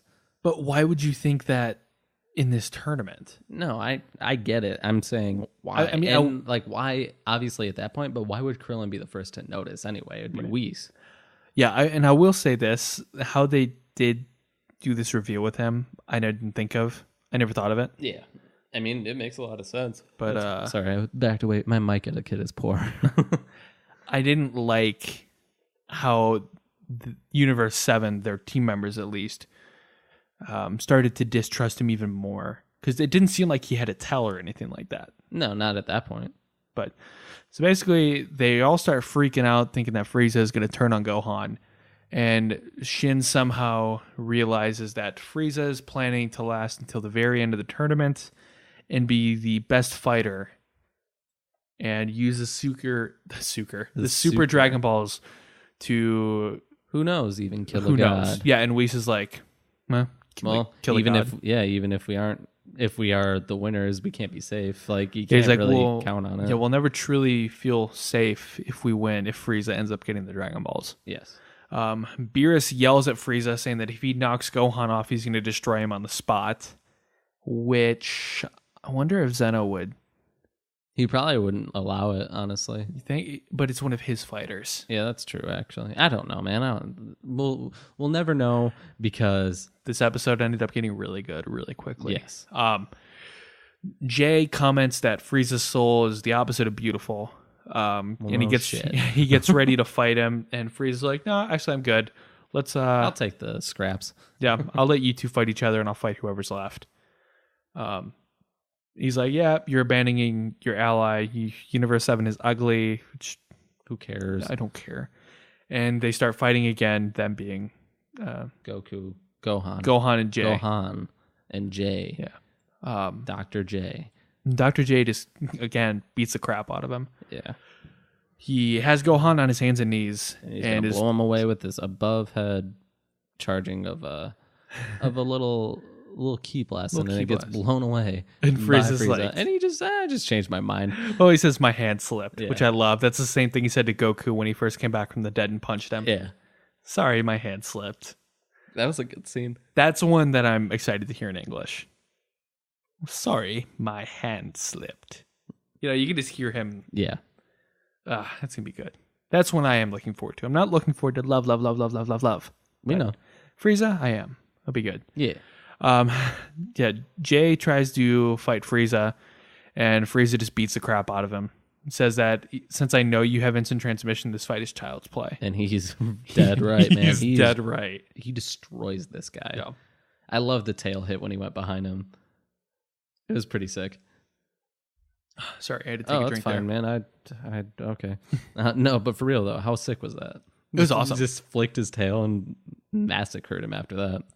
He I wonder if he's just not strong, the Yardradian. He just uses instant transmission very well. Yeah, because a couple blows, he's like on the ground, done. Yeah, dog. Are you serious right now, dude? And then Frieza picks him up with his tail, By chokes his him, neck, and beats the hell out of him, and then almost kills him. Yeah, he uses his death beam, and everybody immediately is like, he killed him. He straight up murdered him. And he's like, no, you think I'm that stupid? I missed his vital points. But I can't be responsible for what happens when he's off the stage. Yep. And then he just throws him off the stage. He doesn't just throw him, though. He Annihilates him. Yeah. Universe 2's God of Destruction, Hellas, one of the other beauty people, says that Frieza's repulsive in how he fights, and Frieza even glares at her and kind of... And she kind of backs off a little. Yeah. She flinches. Gohan's mad at Frieza because he went to those extreme methods to win the fight.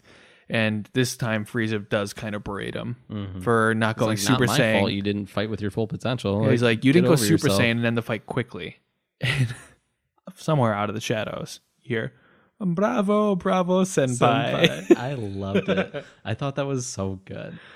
And who is it, though? Who says that? It's Frost. It's Frost. How funny is that? Oh, my God. That funny. Yes, it's so funny. I don't have words. All right, fair enough. Frost comes out, and Champa thinks he's going to fight Frieza, and he even yells at him. Dog, you don't have a chance. He's like, you don't stand a chance. What are you doing? And our opponent is him. The half-dead Saiyan. Yeah. And Universe 6 and 7 realized that Frost and Frieza formed a truce, and Frieza even says, well, I was hoping this would stay in the shadows a little longer, but I guess it's too late. Apparently because they both share a hatred for the Saiyans, and they look alike. Yeah, and yes. It's racism at its finest. Frieza is betraying Universe 7, or at the very least Gohan. Yes. Because he hasn't straight up declared his allegiance to Universe 6 or anything like that. But it'd be Goku before Gohan, so I mean, it kind of does. Right. Frieza wants Frost to go ahead and fight, and Frost is like, no, I insist you fight first. That way I can tell whether or not I can actually trust you. And he goes, and if I don't, he charges up a death beam. Like, what are you going to do? Yeah, seriously. Come on. Like, get out of here. Yeah. Frieza attacks Gohan, pushes him back, starts beating him up. And then goes Mystic. Don't. We got some Mystic Gohan. No, we don't. Here. Mystic is the stupidest name. Yes. I hate it. We get some Ultimate Gohan. Yeah, we get Ultimate Gohan. I love that name. And Frieza, actually, he's impressed. Like, oh, that's your full power, huh? And then we get this dope transformation, dude. I feel like they just learned from his first one. How like awful it was. Yeah, and like, you know what? We're just gonna go balls to the wall with this. The dopest guy ever. So Frieza transforms into his golden form and just starts toying with them. Yeah. And then that last kick, dude. That last kick and the run before it. Mm-hmm. Oh, the run is so good. Like I know you hate anime running, but that was so good. I think Reggie hated it too. You didn't like Frieza doing it? I thought it was really good. I didn't mind it. I thought Frieza doing it was dope. I liked that one better than Tien's stupid one. Yeah, that whole episode was just bad though. I thought that this kind of like accentuated how badass Frieza or is. just psychotic he is. You know what I mean? Yeah, he runs up, jumps in the air, does like a sideways somersault, and just knocks Frieza into the ground with no effort. Knocks Frieza? No, Frieza knocks Gohan into the ground. You got it. Did I say that? Yes, Sorry. you did. That's all right. Yeah, he knocks Gohan unconscious, and Champa's loving it. He's like, all right. You have Frieza! Frieza! Frieza! Frost is blown away. He didn't know he could get that strong. And he's like, oh, shit. Yeah. Frieza's like, oh, don't worry. With training, you could transform even further. But, probably not this, but maybe not this, but at least this. And he transforms. I love the bulk up scene between the two of them. It's It's so weird. Frost's. His looks cooler, in my opinion. I like Frieza's. Yeah. I don't know. Like Frost kind of. I hate his design. We're not gonna have to worry about him much longer because he shows him, and then after that, he's like, "Oh, one more lesson." Yeah. So he was giving him a little lesson. So he says, "You should at least be able to do this." And transforms into his 100% full power form. Frost is like, "Oh no, I can do that one." So he transforms too. Frieza offers to train Frost on how to fight with that form, and he's like, "Well, first off, the first thing is to use this first because it drains stamina over time and basically try and end the fight quickly." Yeah. Apparently he didn't know that lesson on Namek, but whatever. And secondly, I'm sure you already know this, don't trust anyone, and then blows him off the ring. And he's shocked, man. He's like, what the F just happened? KOs him. Yeah. He's not happy. Yeah. Frost is on the sidelines. Champa's furious. And Gohan, right after that, gets up. Yeah. And then we get exposition. Yeah. Beerus realizes, and he's like, wait a minute. Were they not fighting seriously? And Gohan says that when Frieza first punched me, I could tell he wasn't serious. So I decided to play along. And Frieza's like, if you're too lucky, stupid to if realize I would have killed you. Yeah. Which is very true. Mm-hmm. And Frost is on the sidelines. He's furious. He's like, you tricked me. And Frieza's like, oh, please. I would never team up with an amateur like you. Dude, it was brutal. Yeah. Oh, I kind of felt bad for him. I didn't. Because that guy sucks. He does. But I mean, he's like, amateur. I'm not an amateur. He lost it. He lost it. He charges up a death beam and he's getting ready to shoot Frieza. And then boom. Bye. Zeno erases him. No attacks from the outside. And if you do it again, we'll erase the entirety of Universe 6. Champa bows and apologizes. And we get this cool scene where Frieza tells Gohan, good match. Let's keep fighting at our best. It was really strange. Yeah. And then Goku's still fighting Ribrianne. Thank God. Can't wait to see more of that. 29 minutes left until the end of the tournament. We're there. What was your high-low? My high-low. My high is that dope-ass Frieza transformation, man. Yeah, I feel like that's just going to be the high every time he does that. Yeah, it's so cool. I love the way he puts his arm. The pose is what makes it, dude. The pose and the 360 spin around it. It's so good. And then I guess my low is Ribrianne. I don't care. I'm done with it. We're done. She's always going to be my low. My high is going to be Zeno erasing Frost. It's really the first time he's, followed any rules. Right. And my low, I don't know. Well, actually, no. My high was the twist with Frieza. Yeah, I mean, they did that really, really well. Because even at the end of the episode, we don't know if Frieza's truly on our team. Yeah, the writers actually did a very, very good job with this one, which is weird. Yeah, and I guess my low would be the rebrand thing. Like, we didn't need that at the beginning or the end. Or ever. Or ever. It just shouldn't be an existing thing still. What would you rate it? I liked it a lot. I'd give it a 9.5. I'll give it I wouldn't give it a 9. I'd give it an 8. I like it. I might have given it a 10 if Brienne wasn't in it. I think the way it was so well done and the way everything was portrayed was perfect. And you don't get that often in Dragon Ball. No. So I think on that alone, the actual building of Frieza's story and the anticipation puts it really far up there for me. Yeah. All right. You ready to hear what our listeners thought of it? Yeah, fine. All right. This one's from Daniel on Facebook. Says, well, this was by far the most entertaining I've seen Frieza. The Yardrat fight made Gohan look like he's completely outclassed moving forward in the tournament. I hope I'm wrong, but it just looked bad for him having to have Frieza save his ass 2 times in one episode. Yeah. Frieza, on the other hand, stole the show for me. I don't care what his motives are at this point.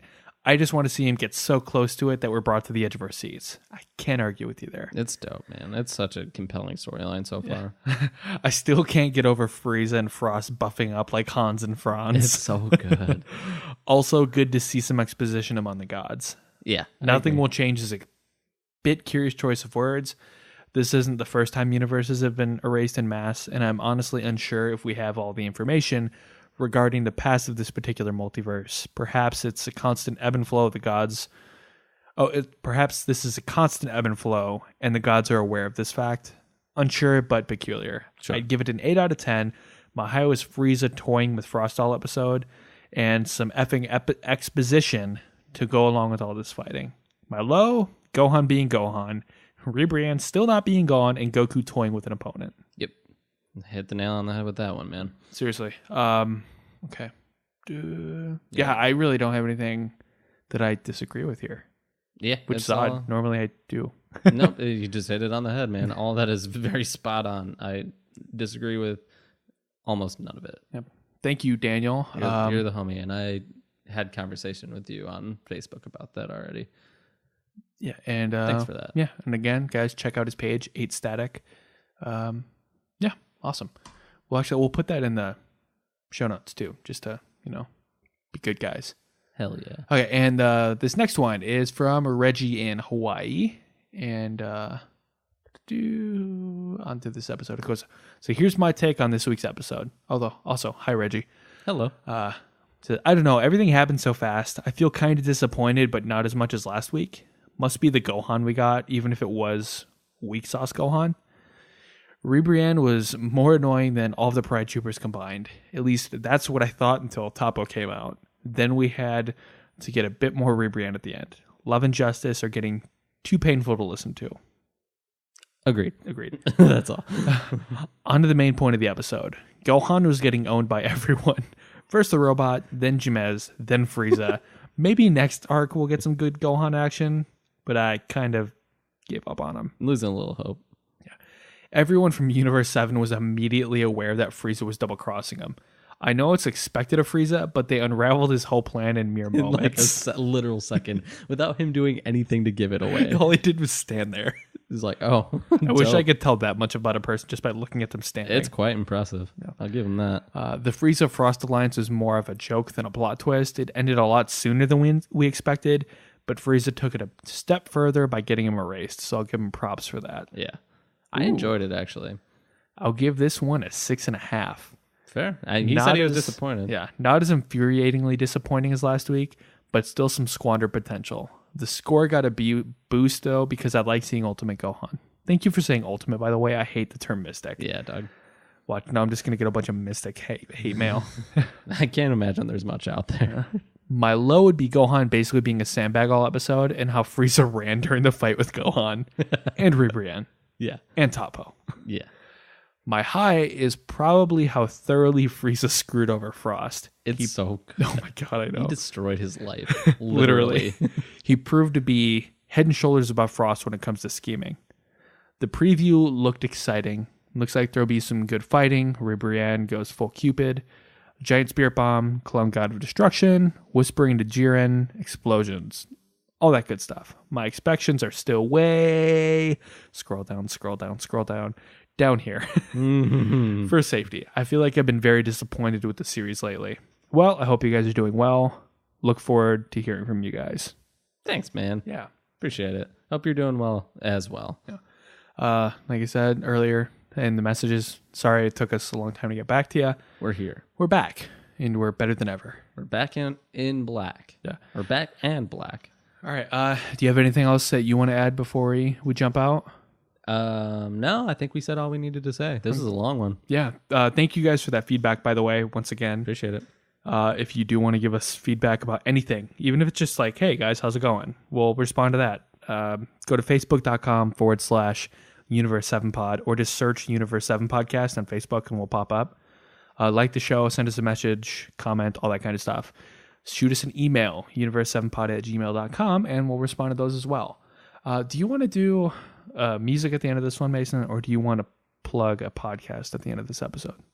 Plug a podcast. Plug a podcast? Give some people some other material to listen to that's not Dragon Ball. So I have two choices. We can either do Night Vale, or since it's the 1st of October, my favorite month of the year, we could plug one of the spooky stories from the NoSleep podcast. What do you think? Spooky story. Sounds Spooky good. story? Yeah. And then next week we'll do Music. Do music, yeah. I don't think we should alienate everybody altogether. Yeah. Especially the guy that just got done saying continue picking Hey good guys, music. keep picking good music. Oh no, we're gonna plug a podcast this week. Sorry. Yeah, it's called the No Sleep Podcast. It's a horror podcast that they do weekly, and it's a guy named David Cummings. He basically finds really good spooky stories on Reddit and does a full audio production with voice actors and everything, and it's really good. Highly recommend starting to listen this month because October is usually when they put their best stuff out. So we'll leave one of my favorite stories at the end of that, and hope you guys like it. We'll leave a link to that podcast in the show notes. So we'll be back next week to cover the next Dove episode and also our special episode covering the special of Dragon Ball Super. I'm pumped, dude. Me too. Are you going to watch that here? Yeah, I'll watch it here. Why not? All right, cool. We'll be back next week. Thank you guys so much for listening. Stay safe. Have a great week. And until next time, adios. In our first tale, we're surrounded by the falling snow. Yes, even though we're marking the start of summer in the northern hemisphere, the thought of a cool, refreshing snowfall can help offset the sweltering heat of summer. In this tale from author M.J. Pack, we meet a man isolated due to the heavy snowfall. And while in his home, he quickly realizes there may be something out there in the snow, something trying very hard to get inside his house. Featuring the narration and full production by Jeff Clement, we're reminded of what a great man with the last name of Cummings once wrote. When it comes to snow and whom it touches, it doesn't give a soft white damn.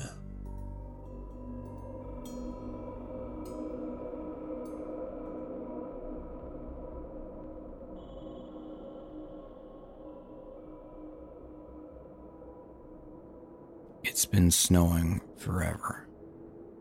Every time it seems like it's about to let up, the sky clouds over with that flat, white paper look, and down it comes.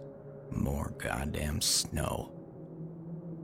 I stopped shoveling the walk after the first 2 days. My dad was always real particular about his shoveling, so I tried to do the same, but fuck, man. It was useless. I may as well have been that Greek guy with his boulder, the way it piled up after I broke my damn back trying to clear a path. Told myself I'd do the neighborly thing and take care of it as soon as the thaw started, but it hasn't started yet, so it seemed like the best idea was just to stay inside and stay warm. Make some soup, drink some whiskey. And after last night, drink more whiskey. Kind of a lot of whiskey. You might think that was the problem, the whiskey, but no. I mean, I was drunk, but a good drunk. The nice, easy drunk that makes your head buzz in the funniest way. I hadn't looked outside in a while.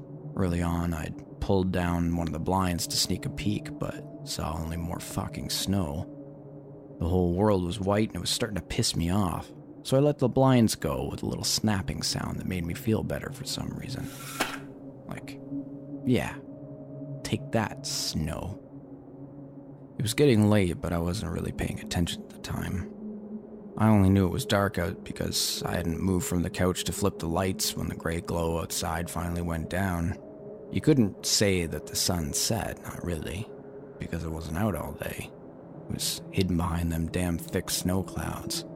And the living room was that weird kind of blue you get when the only source of light is a TV screen. I'd spent most of the day hopping from cable movie to cable movie, pretty bored, but drunk enough by then that the sight of Goldie Hawn in Overboard wasn't too rough on the eyes. She's an annoying bitch in that one, and she's got a mouth like an insane person, but she's still pretty hot. So I'd settled in with a fresh glass of Jack, pants unzipped in case I felt frisky. And that was when the noises started. Sort of quiet at first. So quiet I thought it was just snow or sleet hitting the windows. Then a little louder. Then, drunk or not, I couldn't ignore it.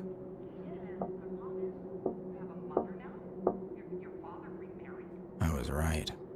It was at the window for sure, but no snow makes a noise like that.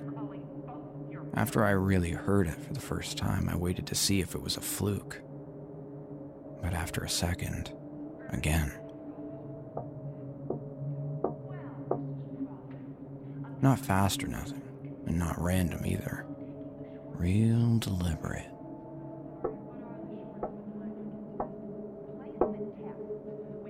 Same sound it makes when you drum your fingers on a table if you're restless. Right on the window pane of my porch window. Someone was screwing with me, I was sure of it. Maybe pissed I hadn't shoveled the walk yet. Out there tapping on my window in the middle of a blizzard just to hawk me off. I waited another minute. I didn't turn down Overboard in case they were listening close. Didn't want them to know I knew they were out there. I was going to catch them off guard, see? And when I heard, I snapped down one of the blinds, ready to make mean eyes at some punk kid or nosy neighbor. Nothing out there, though. Weird, too, because the tapping, it was on the glass right there, right behind those blinds. I half watched the movie for about 10 minutes, waiting for the tapping to start up again, but it didn't. Pretty soon, I drained half the glass of Jack and I was feeling okay again. A little jumpy, I guess, but it hadn't really scared me. Not yet. It was just getting to the part where Goldie really gives it to that snooty teacher when I heard something else.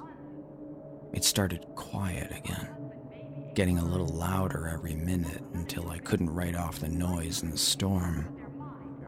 This time, I did mute the movie and almost immediately wished I hadn't. It was this low voice. Couldn't tell if it was a man or a woman, but it was low. And it was talking. Only, that's not right because it wasn't really saying anything. It wasn't saying words. Just sort of gibbering. A constant babble of sounds and wheezy grunts that meant nothing. And it wasn't like another language or anything either. Like, you know when you hear another language, and even though you can't understand them, you know they're saying something. Maybe it's the way they say it, I don't know, but this was different. My dad had a stroke when I was a kid. We were out shopping for a gift for my mom's birthday, and I asked him if he wanted to look at cards. And when he opened his mouth, he started talking, but it wasn't words, it was just garbled stuff. And he knew he wasn't saying the right thing, but he couldn't fix it. I hadn't thought of that in years. But the sounds outside, they were like that. That's the closest I can get. Whatever it was heard me turn down the volume and got louder, gibbering like my dad that day in April. And for a horrible second, I actually thought it was my dad's voice. But he's been dead a long time, so there was no way. And it felt like as soon as I let go of that memory and that thought, the gibbering sounded less like him until I was sure. No, it wasn't my dead dad out there on the porch in the snowstorm. I was drunk, like I said, and for a minute I felt kind of sad about that. My head, it felt kind of funny, too. Like I'd been watching TV in the dark too long. The buzzing that was nice earlier sounded more like hornets than bumblebees now. I finished the glass of whiskey, slammed it on the table, and looked through the blinds again. Nothing out there. Snowing still, harder than ever. But nothing on the porch, and right away the gibbering stopped. I don't know why I looked like that. I should have been more careful. I didn't know what could be out there, if it was a homeless guy or whatever trying to find a warm place to sleep in the storm, but a part of me also knew it wasn't a homeless guy, and that I should have been more careful when I looked. Because homeless guys don't sound like your dead dad no matter how drunk you are. It was okay, though, because nothing was on the porch. But I didn't unmute overboard, and I was pretty quick to get some more whiskey. A few minutes went by, probably the same as before if I really think about it. And now I heard something running, full on running, back and forth across the porch. Something with big, heavy footsteps and an awful lot of speed. Every third run or so, I'd hear it throw itself against the wooden banisters at either end of the porch. The wood would groan, and whatever it was would let out some weird chuffing sound. Not like it had knocked the wind out of itself. More like it was laughing. I didn't know what to do. I was too scared to look now, and really wishing I hadn't had so much to drink. Or maybe that I'd had much, much more. But after the latest slam against the banister, I thought I heard wood splinter, and without thinking I yelled, "Hey, stop!" It did. It got real quiet. The phone was in the kitchen. I should have called the cops, but it didn't even cross my mind because then... Danny. It was the same babbling voice from before, and it made my name sound like gibberish. Like my name didn't fit right in its mouth. Danny. It wasn't running anymore. It sounded like it was shifting from foot to foot. Back and forth, fast, like when a kid gets hyper or has to pee. It was right outside the front door. Danny, are you sorry, Danny? It said, and my stomach suddenly felt like it was full of cold mud. Are you sorry, Danny? You're sorry, aren't you, Danny? Oh, Danny. Your daddy knows. Oh, yes, Danny. Your daddy's here. It sounded like my dad again, yeah, but not really. The way a funhouse mirror looks like you, but not really. Come outside, Danny. It said. Daddy's here. Daddy's back. Danny. Open the door. You forgot to shovel the walk, Danny. Daddy's awful mad at you. I looked down and I was standing at the door, reaching for the knob. I didn't remember even getting off the couch or setting my drink down or zipping my pants back up. I didn't forget to shovel, I told it, stepping slowly away from the door. I'm gonna do it when it stops snowing. Oh, Danny. It said.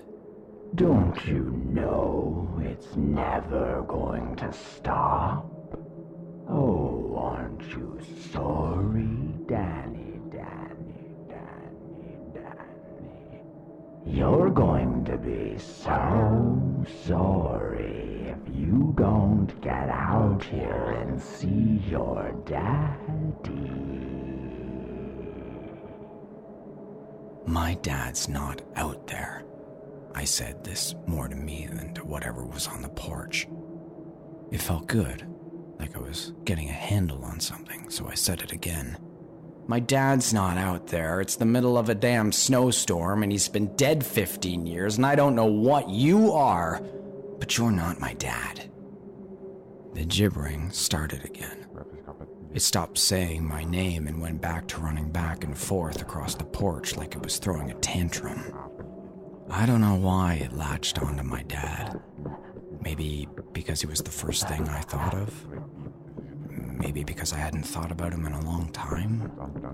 Like I said, I don't know, but I listened to the barreling across my porch, babbling, sometimes in my dad's voice, sometimes in the same low voice I heard first, sometimes something else entirely.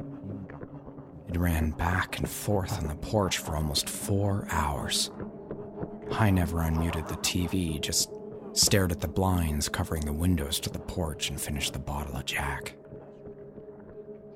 Finally, the sun came up. I mean, not really. The sky got ivory white and the sun was behind the clouds somewhere, but the important part is it got light out and the thing stopped. I was pretty wasted by then, but I waited another half hour, waited to be sure it was gone and that the morning had really made it go. Remember how I said more whiskey? Kind of a lot of whiskey? Well, I meant it.